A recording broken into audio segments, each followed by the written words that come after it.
Hey guys, this is GreenTechShark. I'm Carlos Ramirez. Let's get started. So this week, Amazon announced a new phone that a lot of us have been anticipating for a long time. They call it the Amazon Fire Phone. I was actually pretty excited for this device just because of how much innovation Amazon has brought to the entire industry and their willingness to try new things. With the Kindle, with their drone idea, with Amazon TV, they have just tried a lot of different things that I don't think a lot of other competitors are even looking at. So Amazon started off this whole announcement talking about their high customer satisfaction rate, which is they are number one in numerous studies. They also talked about their ecosystem, which is actually more vibrant than I thought. I didn't know being an Amazon Prime member was actually that, interesting or brought so many benefits.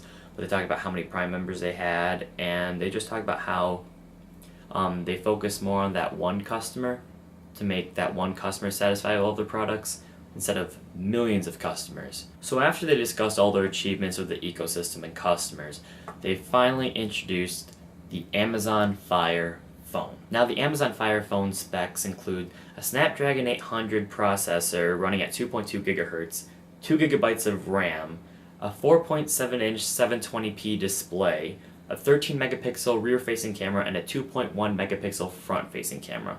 So they're pretty impressive specs, they're enough to compete in the industry with everyone else. But Amazon didn't really want you to focus on the phone specs, they really wanted you to focus on the features, which seems to be a continuing trend with all these phone manufacturers. Now one feature they brought to the Fire Phone, which they already have on their Fire tablets, is the Mayday option, where they have a little person that pops up on your screen and can help you out with anything. They say their goal is for that person to respond to you within 15 seconds, and they say they've actually been doing under 10 seconds, which is awesome. They also talked about their app ecosystem, how they have over 250,000 apps and how it's growing and the developer community is growing and it's just great. However, they didn't really want you to focus on the specs or Mayday and their ecosystem as much, because the two features they really wanted to highlight were Firefly and dynamic perspective.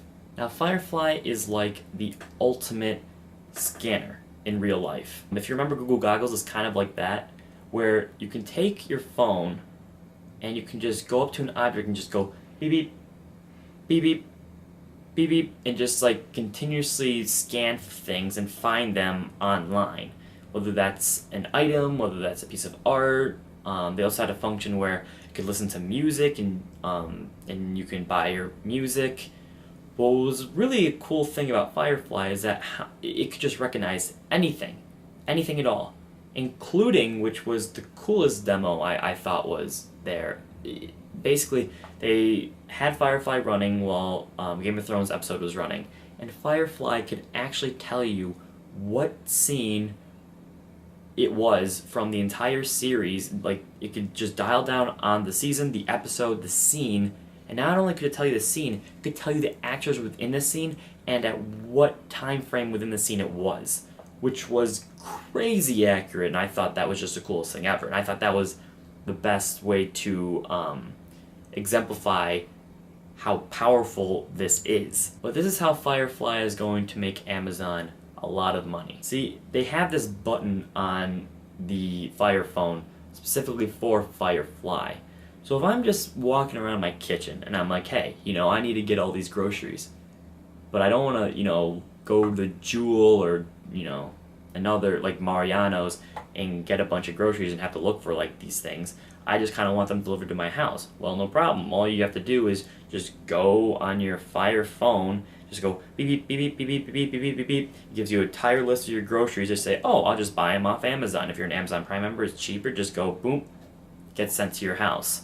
Same thing for anything. You can do Xbox games. If you're in a store, if you want to find a cheaper option for cereal or a PS4 game or whatever, you just scan it and it'll automatically go up on Amazon. Just be like, oh, well, I can just buy this on Amazon, which I feel like retailers should be very cautious of, because now this is the ultimate way to search for things on Amazon and to buy things on Amazon. It's just like a scanner in real life. If you want to buy something, it can recognize it immediately. It's pretty obvious how this is going to make Amazon money, because people are very impulsive when it comes to, oh, I need to get this right now. You just scan it, just ship it to you in like a couple days, and that's how it is. So Firefly is a very powerful tool in the sense of the Amazon Fire Phone, and I'm actually pretty excited to see how it's going to turn out. Dynamic perspective was the other feature that makes the Fire Phone different from all the others. Dynamic perspective is basically what we've all been waiting for as far as 3D on a mobile device. Basically, the Fire Phone has 4 different cameras on the front of the device that is able to track your motion with an X, Y, and Z coordinates of your face, and just kind of give you like a 3D model of like what's ever on your screen, which is awesome. It's a little gimmicky. I feel like it's not really necessary to be on a phone that's like 4.7 inches, but it's cool. They talked about like developers and how they can develop for that. They showed this one game which is kind of cool. You can look over the corner. They showed a Google Maps area where you can actually look under the compass and see what place you're looking at, or like you can read the little town and street name. Although I think it would be a lot easier just to swipe up a little bit and just to see what the street name is, but whatever. If you can't already tell, I'm a little bit skeptical of this feature because it relies too much on motion, and I feel like people have their smartphones all over the place. So they demonstrated this thing where you can flip your phone to the right or flip your phone to the left, and suddenly have a ton of more options. I don't know why that's easier than just swiping your phone to the right or swiping your phone to the left. To me, it just seems like people move their phones too much for this to accurately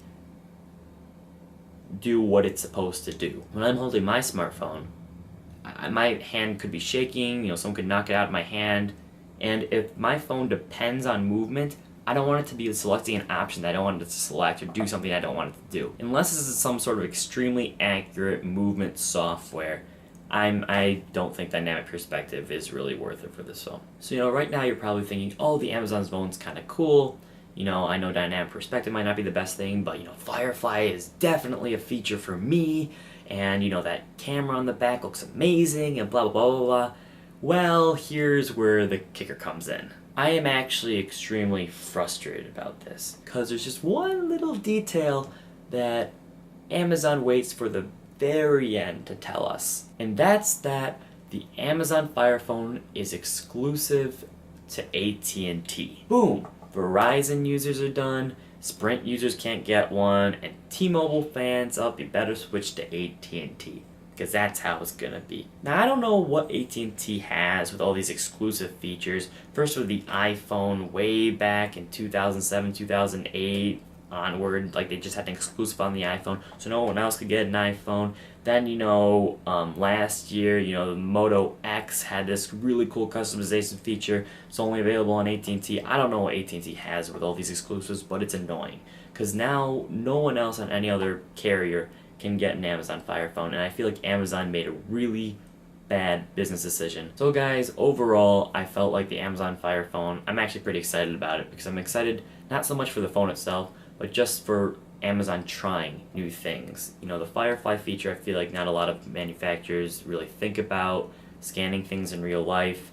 I feel like the dynamic perspective, even though it might not be extremely practical, could lead to other innovation in other areas of technology, if it's phones or if it's not phones, whatever. Even though the Amazon Fire Phone is only exclusive to AT&T, AT&T customers should probably look into it because, it's a pretty interesting phone. However, overall, I wouldn't buy this phone, not just because I'm not an AT&T, but because even if I was on AT&T, I just don't see the appeal of buying this phone over another phone. But that's just what I think. I want to hear what you guys think. So please comment down below. Tell me what you think about the Fire Phone. If you think it's a great phone. If you don't think it's a great phone, I want to hear what you guys have to say. If you like this video, you can like it right down below. Please subscribe if you want more tech videos from me. We'll be discussing tech news every Friday. We also have all our social networks down below, so do what you need to do with those. And that's it, guys. See you next week.